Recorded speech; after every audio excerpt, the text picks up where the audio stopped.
PM Modi ने देशवासियों से अपील करते हुए कहा है कि ऑपरेशन सिंदूर के लिए देश का नागरिक होने के नाते आप सभी को एक काम करना होगा। घरों में जाके लिस्ट बनाना होगा और आपके घर में सुबह से शाम तक कितनी विदेशी चीज़ों का उपयोग होता है उनका ध्यान रखना होगा। पीएम मोदी ने देश के नागरिकों से अपील करते हुए विदेशी सामानों पर निर्भरता खत्म करने की अपील की है। उन्होंने बिना नाम लिए अमेरिका और चीन को सख्त संदेश दिया है।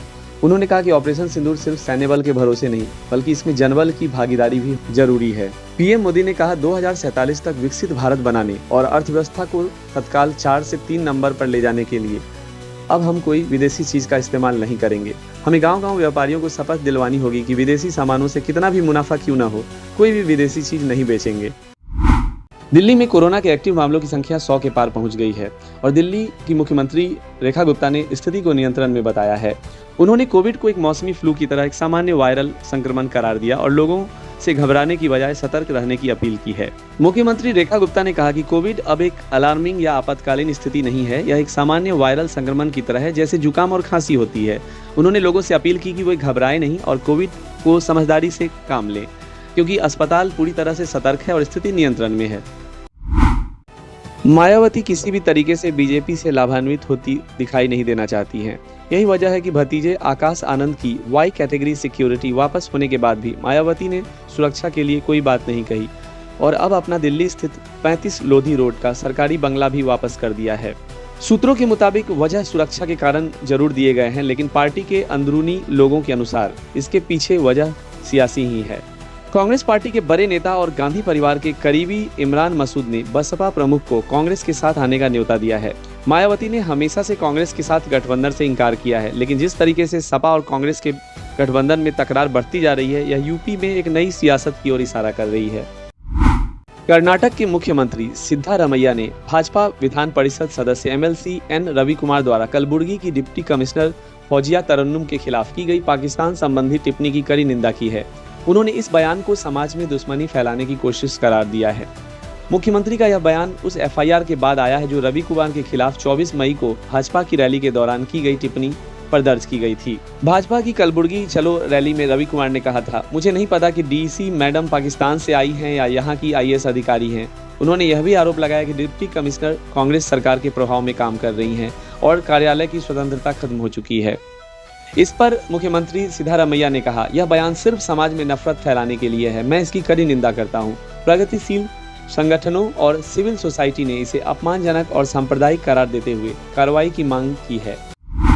जम्मू कश्मीर के मुख्यमंत्री उमर अब्दुल्ला मंगलवार को पहलगाम में हैं। यहाँ उन्होंने कैबिनेट के विशेष बैठक की अध्यक्षता की है। वो स्थानीय लोगों के प्रति एकजुटता व्यक्त करने भी आए थे। मुख्यमंत्री ने उन पर्यटकों का भी धन्यवाद किया जो धीरे धीरे कश्मीर घूमने आ रहे हैं। यह दौरा और कैबिनेट की बैठक ने पाकिस्तान को साफ संदेश भेजा है कि आतंकवाद पर्यटन को नहीं रोक सकता। आतंकवाद कश्मीर के विकास में बाधा नहीं बन सकती। बाराबंकी के काशीराम कॉलोनी में 3 दोस्तों ने युवक मोनू को शराब पिलाकर जुए में 40,000 रुपए हड़प कर चौथी मंजिल से फेंक दिया। गंभीर हालत में भर्ती मोनू की इलाज के दौरान मौत हो गई। आरोपी भाग निकला। पुलिस ने मामला दर्ज कर जांच शुरू कर दी है। बाकी आरोपियों की तलाश जारी है। तेज प्रताप यादव ने अपने भाई तेजस्वी को उनके दूसरे बच्चे के जन्म पर बधाई दी है। उनके पिता लालू प्रसाद यादव ने लंबे समय से चले आ रहे रिश्ते का खुलासा करने और नैतिक मूल्यों का हवाला देते हुए उन्हें आरजेडी से निकाल दिया था। तेजस्वी ने अपने पिता के फैसले का समर्थन किया और व्यक्तिगत स्वतंत्रता पर जोर देते हुए बिहार के लोगों के प्रति पार्टी के समर्पण को बरकरार रखा। तुर्की से ईरान की राजधानी तेहरान पहुंचने के बाद शहबाज ने राष्ट्रपति मसूद पेजेस्कियन से मुलाकात की।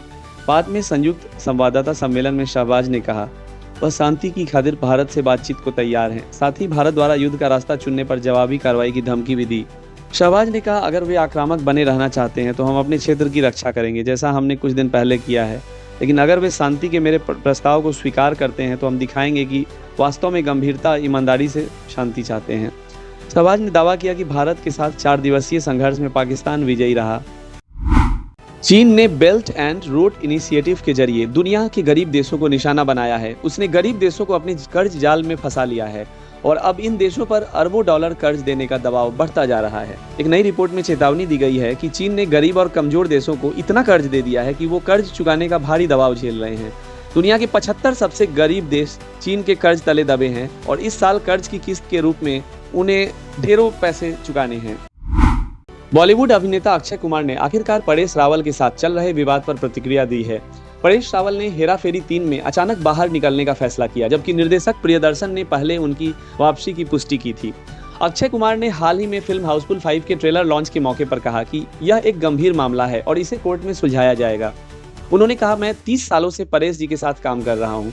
हम बहुत अच्छे दोस्त हैं। वो एक शानदार कलाकार हैं और मैं उनका सम्मान करता हूँ। अक्षय ने सोशल मीडिया पर परेश रावल के खिलाफ हो रही ट्रोलिंग की भी निंदा की है। इस बीच परेश रावल ने अपने वकील अमित नाइक के जरिए फिल्म निर्माताओं को एक कानूनी जवाब भेजा है, जिसमें उन्होंने अपने वाजिब और सही तरीके से बाहर निकलने का उल्लेख किया है। परेश रावल ने यह भी स्पष्ट किया कि उनका फिल्म से बाहर होने का कोई रचनात्मक मतभेद, क्रिएटिव डिफरेंस नहीं है और उन्होंने निर्देशक प्रियदर्शन पर पूरा विश्वास जताया है। फिल्म हेरा फेरी 3 प्रियदर्शन के निर्देशन में बन रही है, जिसमें पहले की तरह अक्षय कुमार, सुनील शेट्टी और परेश रावल की मुख्य भूमिकाएं थी। यह विवाद एक कानूनी मोड़ ले चुका है।